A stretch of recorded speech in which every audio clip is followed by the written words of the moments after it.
All right, welcome back to Market Day Report. I am still Scott Shellady, otherwise known as the Cow Guy, and we're here to talk about what these numbers did to our markets, right? That's the most important thing. You don't really care what I have to say, so let's see about what the net change has been so far after we've seen what the USDA has given us. All right, well, we've got that corn market down about 9.5 cents. Now, if you remember correctly, we were down a couple pennies going into the report, so we've lost about 7 to 8 cents, let's say. 9.5 cents lower now on the Dees. 4.76 1/4 is last.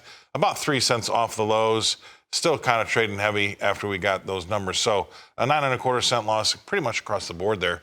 March also off that much. 4.91 is last in March. That is now below $5. So corn is going to trade heavy on the back of that. Let's see what we've got going on in the beans. Soybeans, they came in, they were down 12. They've added to their losses as well. Now, you know what? The only really bullish thing I saw was the ending stock, world ending stocks when it comes to the wheat. Everything else was a little bit more of a surprise to the more plentiful side, right? More than we thought we had. That's kind of put pressure on things. We're down 20 cents, no beans, 13.49 even as last. But you know what? We had to been down another further 8 1/4 cents. So I guess there's a little bit of, take away a little bit of happiness from the fact that we're not down that much right now. Still 20 cents lower. We've added 18 cents.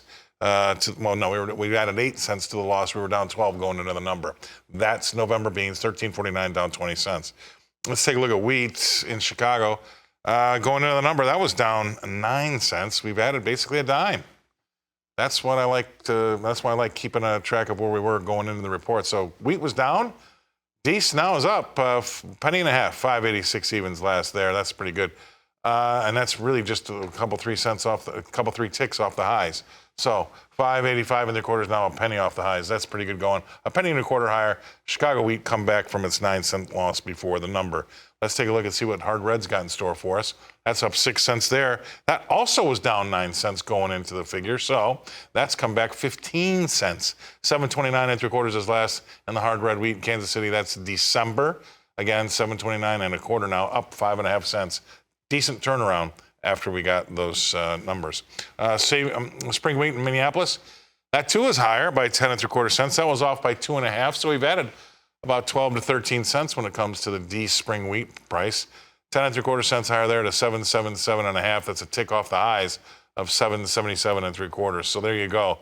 That's what's going on with those markets. We'll finally take a look and see what the cotton market did. It was unchanged going into the report. We're now up 58 points. That's D's. We're now up 38 points, excuse me. That's 88.16 last there. So we're about 50 cents off the highs. Let's bring in our next guest analyst. It's going to be Mr. Tommy Grisafi. He's with Advanced Trading. I'm assuming he's in Valparaiso, Indiana. There he is. All right, Tommy, the numbers are in. And what is your verdict? The American farmer loves to plant corn. You can't deny that. They hate to have bins and dryers and not use them. The soybean numbers, do not let your guard down. If that yield goes down another bushel, which is very possible, or if we just have like a really strange fall and they have a hard time getting the crop out, it would not be hard to imagine we go down another bushel in beans. That corn number, I just watched Advanced Trading did a live YouTube, and no matter how you spin that corn number with the magic cup thing, we have too much corn. So if you say, oh, the yield's down, don't worry, the acres were up. Oh, the yield's down. Don't worry, demand's down, and the Panama Canal and the Mississippi River are low. And ADM in Decatur just had 2 fires back to back. Longer term, though, if you take your Scott the Cow Guy hat, which you can buy at the Scott the Cow Guy merchandise store soon, little plug for you, buddy, I love you. Big bear hug through the TV. It's okay to hug another man. What you need to know is the end user. You put your Scott the Cow Guy hat on, end users have to be like, buy, buy, buy, like Jim Cramer used to say, because they want to buy dips, and speculators and farmers want to sell rips. So if you are an end user, if you're in an ethanol plant, someone who uses the product for animals, this is a buying opportunity.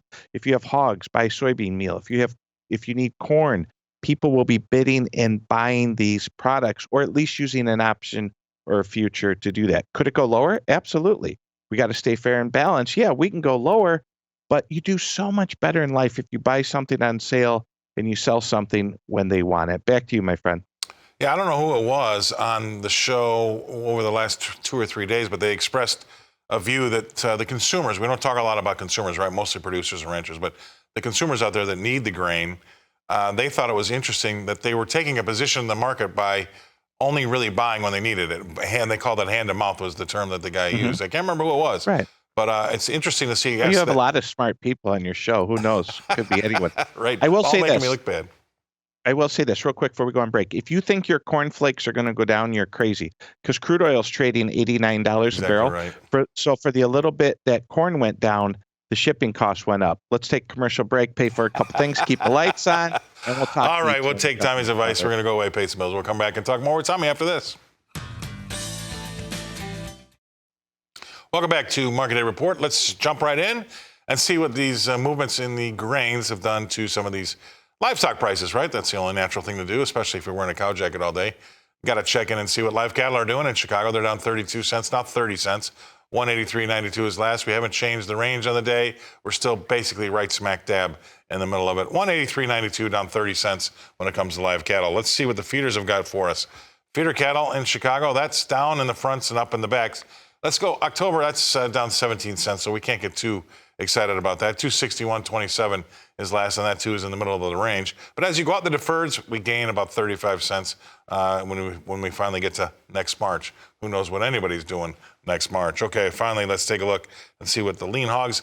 They had been stronger earlier, and they still are. We've come off the highs by a little bit. 175, $1.75 higher in that October lean hog price. So 84.30, about 65 cents off of the highs. Let's bring back in Tommy Grisafi for us. He's at the advanced trading in his mom's basement in Valparaiso, Indiana. Tommy, anything jump out at you when you take a look at these livestock numbers? Folks who are short futures in feeder cattle and cattle are making margin calls here now daily. They're at all-time historic prices. I don't know if you should be worried to sell these prices, but people don't like making margin calls. They'd feel so much better if we just broke and they sold at a lower price in the cash market. And honestly, the economics and the math of raising proteins change, because when you look at the Board of Trade corn board for multiple years, corn has 4s in front of it, or barely a 5 for next year, maybe not even anymore. So 4s across the board for multiple years definitely changes the economics of what it takes to grow a gram, a pound, a whole animal. And we have to work that in, those numbers. You bring that up real quick. 485 in D's corn before we went into the number. That was still below a lot of the cost of production. I mean, what do we do now? The Chicago Board of Trade, I've been a member for a lot of years. They don't have a sign when you walk on the Board of Trade floor that says, this is a Peoria, Illinois farmer's cost production. Let's make sure we keep the market above it. They were just able to sell corn for dollars above the cost production. I don't have to come on live TV and apologize because we're 25 cents below it. Yeah, all right. That's my answer. Okay, that's a good answer. All right, it's straightforward to the point. Good answer. That's why we have you on. Right, okay. Thanks, thank you very much, See you brother. this afternoon. I'll talk to you later. Tommy Grisafi, he's with Advanced Trading in Valparaiso. We'll bring it back here to Nashville and throw it back over to Suzanne.